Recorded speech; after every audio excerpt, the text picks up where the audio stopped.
solo zali souverain. Totombolio mwana na pate. Totombolio nzambe na bomoi.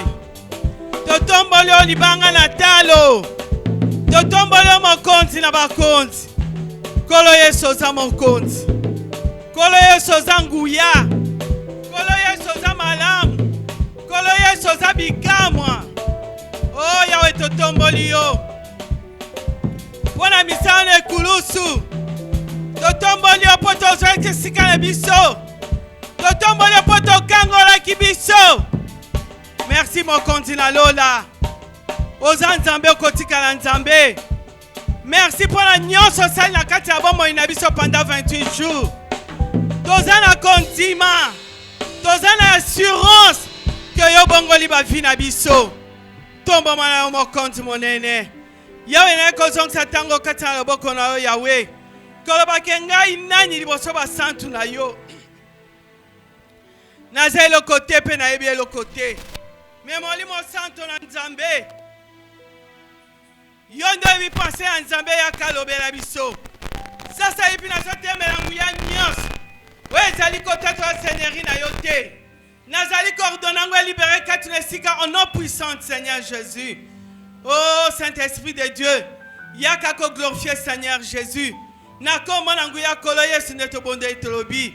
Merci Seigneur Jésus-Christ. Alléluia.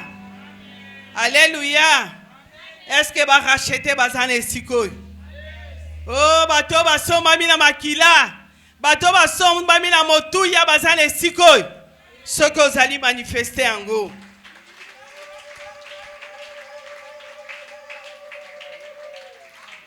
Bien aimé nangana pesinza me merci pour ta zamalam.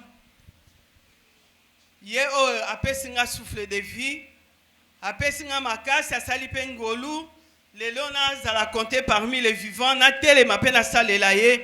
Tikete nzambe wana zwa lokumu nyonso. Pe nazwa ko remercier mon na nzambe. Oyo nani azali mama na biso na confiance azali ko témoigner pa na biso tango nyonso. Toloba ko tikela biso esika ko sa mosala nzambe. Tikete nzambe na ye amona ye pe atombola ye lisusu. Na yo omoni chaleur te. Na sa moyo tiki nyonso. Moyene sikoyo. O comprendre que ezana moto moko akufela kiyo. O comprendre ezana mutu moko o azana nguya o azana makoki na kati ya bomoi na yo. Esengeli oyo koluka ye. Esengeli oyo kotombola ye situ na semaine tozana ngo. Ezali semaine ya kotombola nzambe. Ezali semaine ya supplication te. Ezali semaine ya combat te. Mais ezali semaine tozotombola nzambe. Olobi esengeli na ke kotombola ye. Tikete nzambe wana oyo kotombola na pokwa lelo ayeba na ko visiter yo. Bible ebitombola mwana moto. Okoyeba kazali nani kati na bomoi na yo. Et comme semaine vraiment Seigneur Jésus amital sa kazali nani kati na vie na yo. Betele maboko makase siko zali. Bien aimé nanga tozaka na kati ya mama likamuna biso monene la puissance de la croix du Seigneur Jésus-Christ. Wana tobandaki bande bandeli. Batalisi biso ekulusu ezali nini? Batalisi biso mosala nini eyebaki na kosamba na ekulusu? O nyonso asala ekolo Yesu asaki na ekulusu. Pe batalisi biso balobi na biso ke akokisaki nyonso. Ezali eloko moko te kolo Yesu atikaki na ekulusu. Alléluia. Pona vi na ngana yo asalaki mosala kokoka. Asalaki mosala mobimba. A ignoraki ate eloko moko te. A négligaki ate eloko moko te. Akokisaki nyonso. Yamoko gangaki tout est accompli. Donc kokisaki nyonso pona vi na nga pe pona tina vi na yo. Soko zana kondima betela ye maboko lisusu makasi. Bon na semaine tozana ngo balobi na biso point de condamnation pour ceux qui sont en Jésus-Christ. Alléluia. Babi condamnation ezali lisusu te. Tozaki ko comprendre eloko moko te. Nzoka nde ezala musala moko esalamaki na ekulusu. Il y a 2000 ans. Kolo Yesu asasombaki ngai na yo. Asopaki makila na ye. Pote ngana yo toza libre. Le bi batalisi biso kati na sika bi apesaki biso liberté. Alléluia. Ndenge oza libre ya kobala, oza libre ya kobota, oza libre ya kosala ya komata, ya kosala nyonso. Alléluia. Pe ozali en bonne santé ndenge ozali wana. Po kulusu ase amemaki oyo ezalaki badouleur na yo, ase ayebaki na komema minyoko na yo, Bible ebi na mapipi na ye tosi ozwaki guérison. Donc akokisaki penya nyonso na ekulusu. Yango wana na Galati 3 batalisaki biso pour la collaboration que Christ nous a racheté de la malédiction de la loi. Yepaya somba ki biso la malédiction. Ozaki tango molai. Mais les biso wa chrétien te comprendre kangote. Okoyoka kaka na boti amena liboye. To boye. Toza na ba malédiction boye. Eza ba lien e kangaka biso bien-aimé nanga pona yo. Oyo zali kati na Seigneur Jésus-Christ. Nazo biso lien familial ezali susute. Ce qu'on dit mi betele Yesu maboko makasi. Pona yo loi libota ezali susute. Condamnation ezali susute. Alléluia. Yo ko vivre te o pona ko bakena na famille na biso ezalaka boy. Na famille na biso babalaka te. Na famille na biso babotaka te. Na famille na biso babongaka te. Yo za chrétien.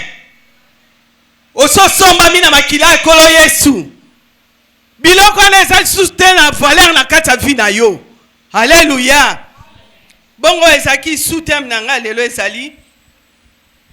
C'est le temps où les œuvres de la croix soient manifestées en nous.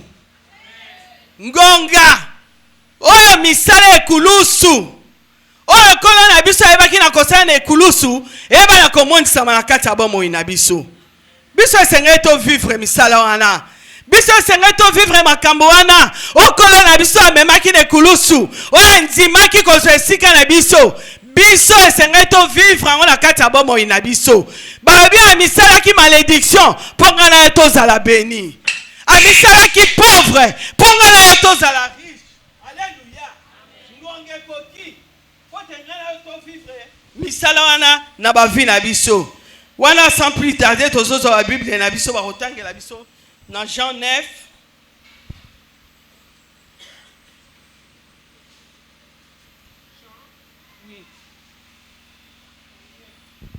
Jean 9 verset 1.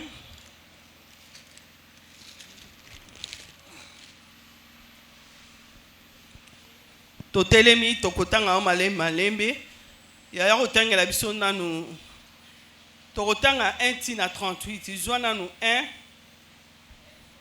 tina 8. Jean 9 1 à 8, nous lisons dans de Jésus. Jésus vit en passant un homme aveugle de naissance. Ses disciples lui firent cette question. Rabbi, qui a péché? Cet homme ou ses parents pour qu'il soit né aveugle? Jésus répondit, ce n'est pas que lui ou ses parents aient péché, mais c'est afin que les œuvres de Dieu soient manifestées en lui. Il faut que je fasse, tandis qu'il est jour, les œuvres de celui qui m'a envoyé. La nuit vient où personne ne peut travailler. Pendant que je suis dans le monde, je suis la lumière du monde. Après avoir dit cela, il cracha à terre et fit de la boue avec sa salive. Puis il appliqua cette boue sur les yeux de l'aveugle et lui dit, va et lave-toi au réservoir de Siloé, nom qui signifie envoyé. Il y alla, se lava et s'en retourna, voyant clair. Ses voisins et ceux qui auparavant l'avaient connu comme un mendiant disaient, n'est-ce pas là celui qui se tenait assis et qui mendiait? Bamonaki moto oyo. Bon ba disciple bakokaki ko poser question pona koloba. Mokonzi. Ton maître moto oyo abotami boya aveugle. Eli koloba nini? Ezali masumu na ye to masumu ya baboti na ye. Alléluia. Bien-aimé nanga. Bible yemi na biso Seigneur Jésus ayebaki na correspondre ba on pona koloba. Ezali nango te lisumu ya ye to ya baboti na ye. Mais ezali pote misala ya Nzambe yango yeba na komimonisa. Alléluia. Na ina yebisa yo. Soki omelaki na vie oyo. Soki omelaki na situation ozalaki nango. Ezaki pona jour moko neti lelo boye. Misala kolo Yesu yeba na komimonisa na kati ya bomoi na yo. Alléluia. Balobi condamnation ezali susu te. Ah boye ba disciple balinga ba comprendre. Esika nini condamnation ya muto yo euti. Ezali pona masumu baboti na ye, to ezali pona tina masumu na ye moko. Bien-aimé na likambo nano esalama te. Moto ya bota mibongo, uta bota manano atikala ta komona te. Mais tango akutanaki na moto babengi Seigneur Jésus-Christ. Tango akutanaki na moto babengi l'homme de Golgotha. Oya longa nyoso. Bien-aimé na nga Bible lobi na mbala moko ayebaki na komona clair. Bongo na verset 8 Bible bandi koloba na biso. Balobi ses voisins et ceux qui auparavant l'avaient connu comme un mendiant disaient, n'est-ce pas là celui qui se tenait assis et qui mendiait? Les uns disaient, c'est lui. D'autres disaient, non, mais il lui ressemble. Et lui-même disait, c'est moi. Koya Nzambe. Balobaki na biso ekulu sezan koya Nzambe. Bien-aimé na nga makambo Nzambe akosala na bomoi na yo eza yanko. Mokile kotuna wana ye te. Ezali fi wana toyebi te. Eza yete bakokani. Eza nango yete. Est-ce qu'on a soleka na tipu wana eza papa wana? Eza papa wana tomona kaleka na esiko. Ote eza yete. Bamisu balobi te bakokani. Me yo moko oloba bango tokokani te. Eza ngai. Ngai nde Nzambe asombaki. Eza ngai nde Nzambe alokoti. Eza nde Nzambe asaleli. Eza ngai. Alléluia. Bien-aimé na nga bulubulu ekotaki. Balobi na biso ekulusa Yesu ememaka contradiction. Bayebelaki moto wana aveugle de naissance. Bayebelaki efi na ye eza kaka bongo. Ye kotikalaka bongo. Mutu banda botami. Elike inobo bato bakoza na onke un jour akoko mona. O ezaki impossible. Et pas ya bato. Mais pas encore na biso eza possible. Naza biso ngonge koki. Yo vivre possibilité anze. Na kati ya bomo ina yo. Soko ndimi betele Yesu maboko makase sikozali.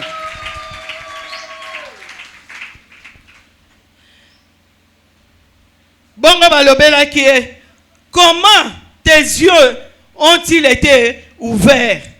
Il répondit, l'homme qu'on appelle Jésus a fait de la boue, a ouvert mes yeux. Il m'a dit, va au réservoir de Siloé et lave-toi. Je me suis allé, je me suis lavé et j'ai recouvré la vie. Ah! Moto babengi kolo Yesu. Bien aimé, ma pina comme nini. Bela biso lisolo. Kabela biso lisolo. Osimbi nini? Okoi wapi? Nanyanga bango likambo na boye. Lakisa biso pe. Bien aimé nango ko lakisa bango. Eza kaka na moto moko. Omataki na Golgotha. Comment na ekolo Yesu. Moto l'homme qu'on appelle Jésus. Betele na nuyelo maboko makasi. Betele molozo mérité na yango. Alléluia. Nasema batunye aza wapi? Ye moko lobi na yebite. Bazuye. Bamemie pa ba pharisien. Wana verset 13.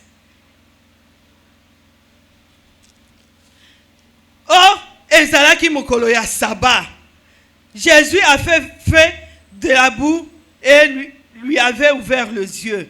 De nouveau les pharisiens aussi lui demandèrent comment il avait recouvert la vie. Il leur dit, il a appliqué de la boue sur mes yeux, je me suis lavé et je vois.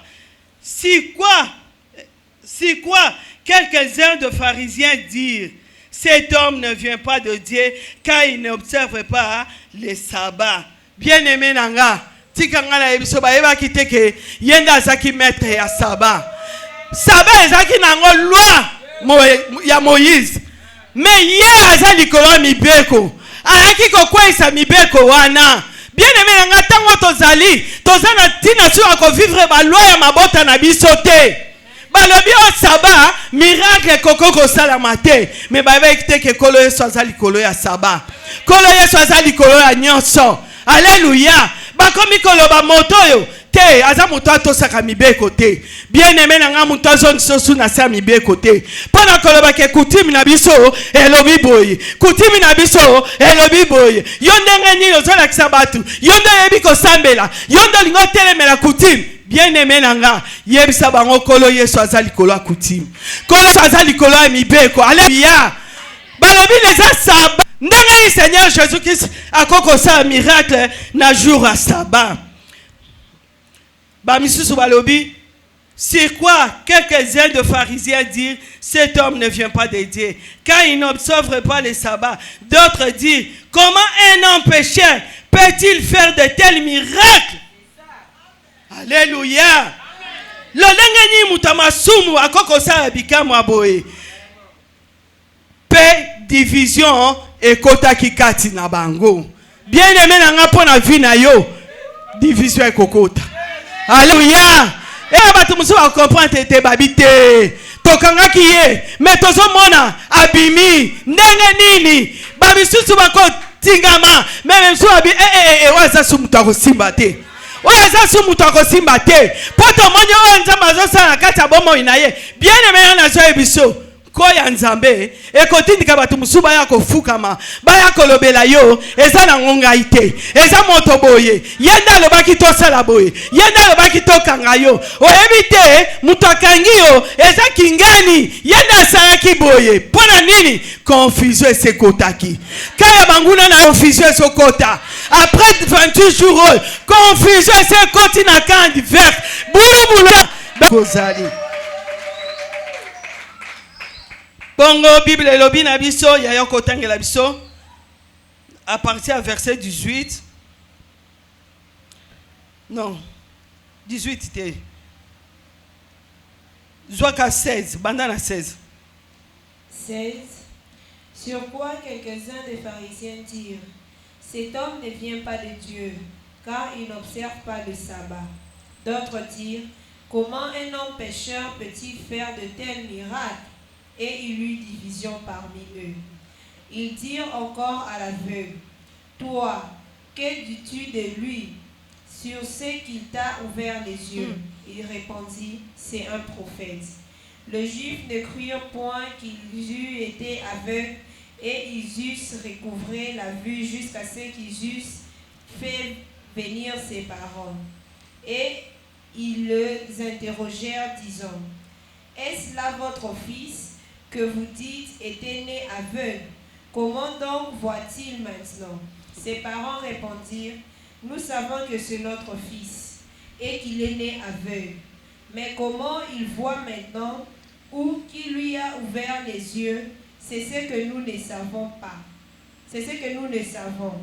Interrogez-le lui-même, il a de l'âge, il parlera de ce qui le concerne.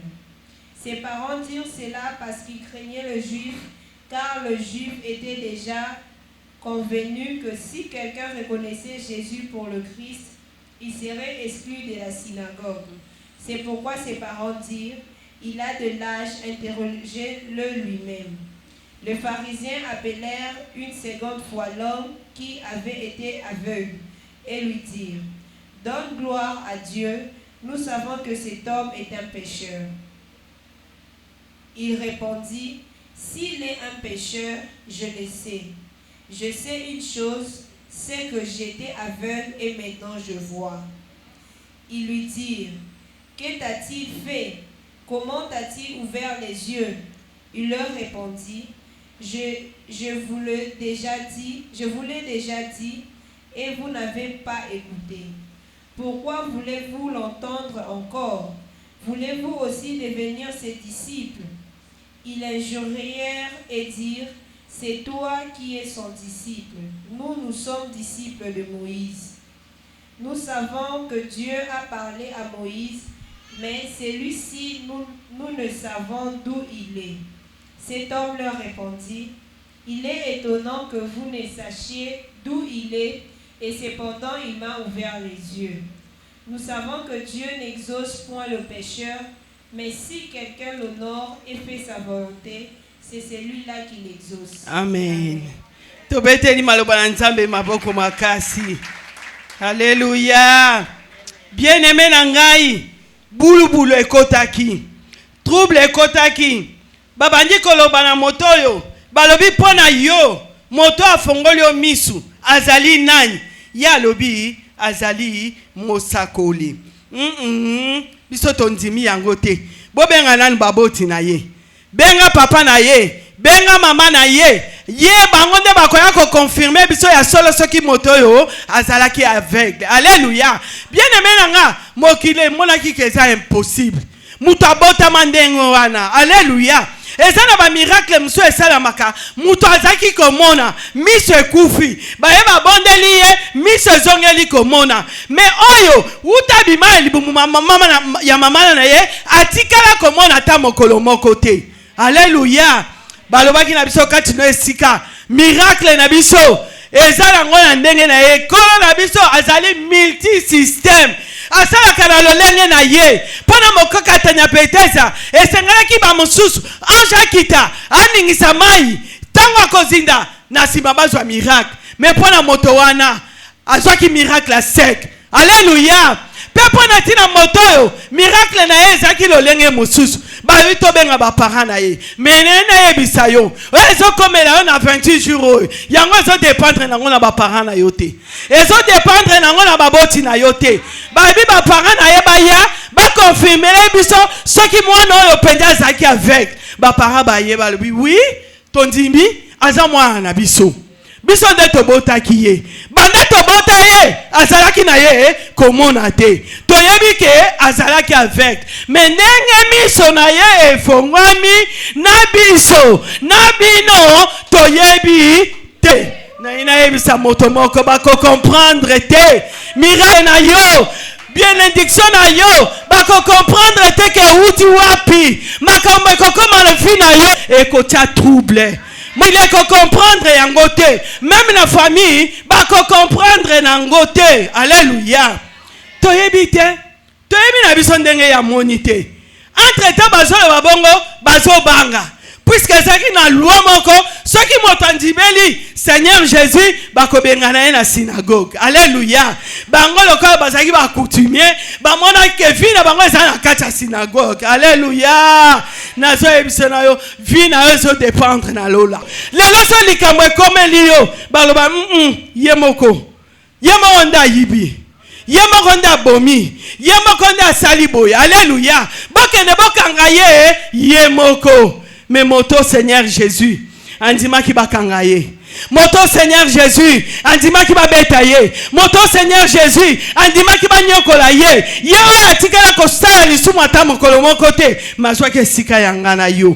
Betele maboko makase sikozali.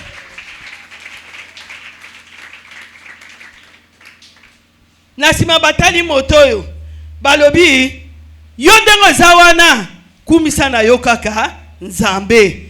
Tombola Nzambe, mais moto oyo azana ye mosumuki. Mais y a à répondre bango.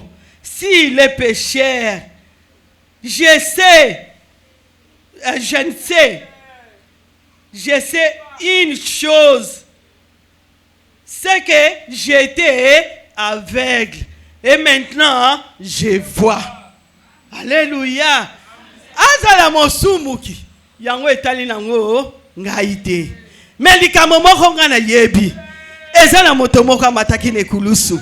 Na melikamo ngana yebi akufela kingai. Azwaki esika na ngai. Alléluia. Bien-aimé na ngaso mutazo wanga na Yesu na yo. Zala fier na Seigneur Jésus. Pota saki mosala ko mobimba. Motona lobi bino boloba na bino kaza mosumuki. Menga eloko moko na yebike na zalaki lolanda melelo na sa nini na moni. Bazonga Yesu pona kotuna ye.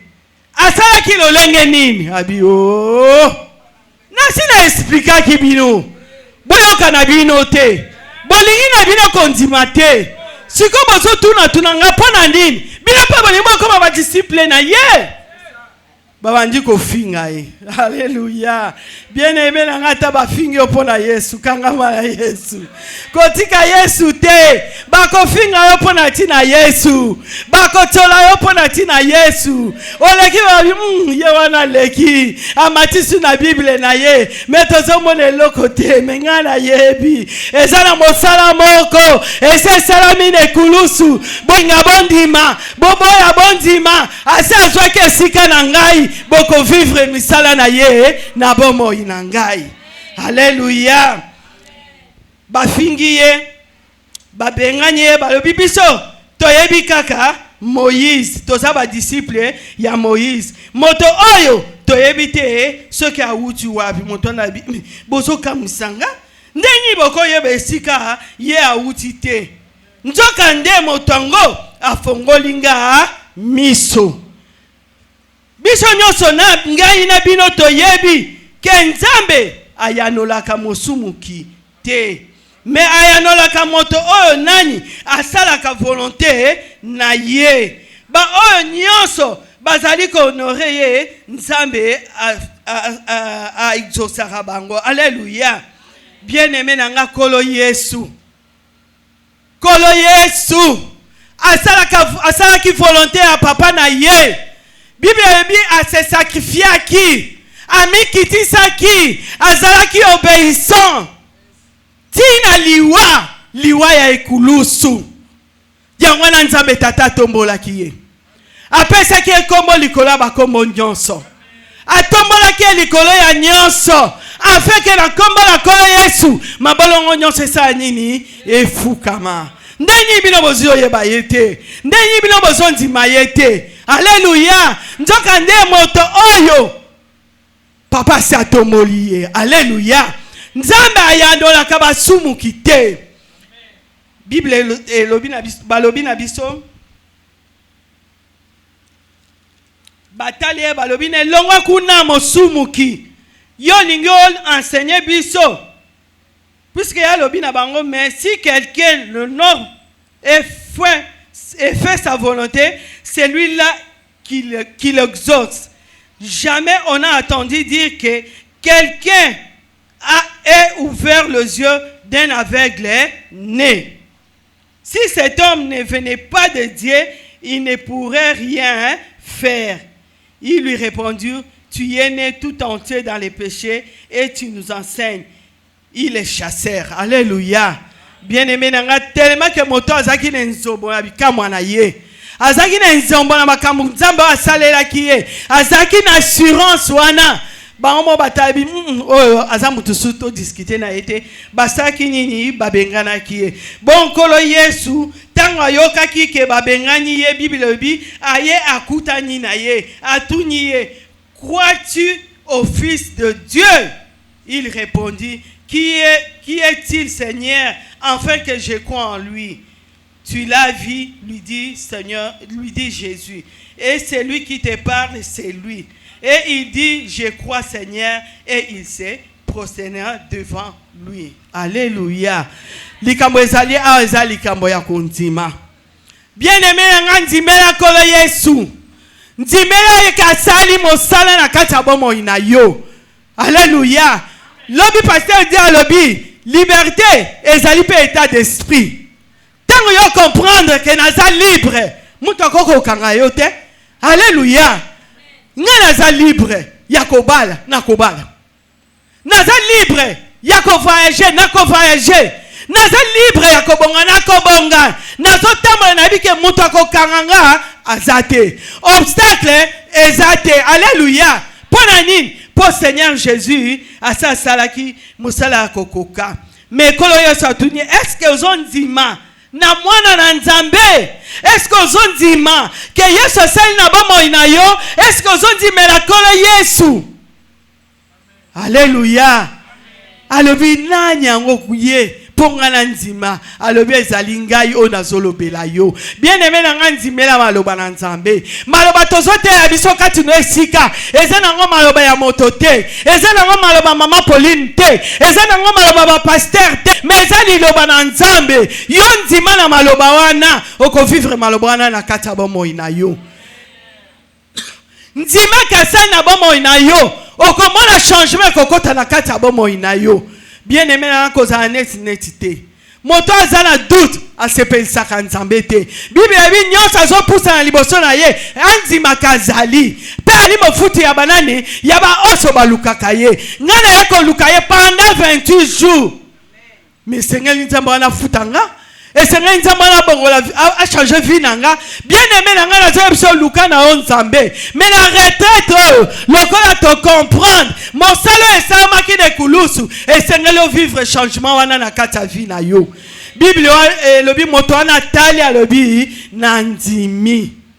Nandimi. Mbala moko afuka maki abandi ko sanzola Nzambe. Bien aimé nanga tokoti na etapa ko louer Nzambe. Na linga tozozonga na ndako na yo, ozokumisa Nzambe, ozo sanzola Nzambe. Pona misala na ye na kulusu, o asaki na kati ya bomoi na yo. Makambo asala yo pendant 28 jours. Banda deja kotombola Nzambe. Potango moke ozo vivre ngo tikete Nzambe apambola liloba na ye.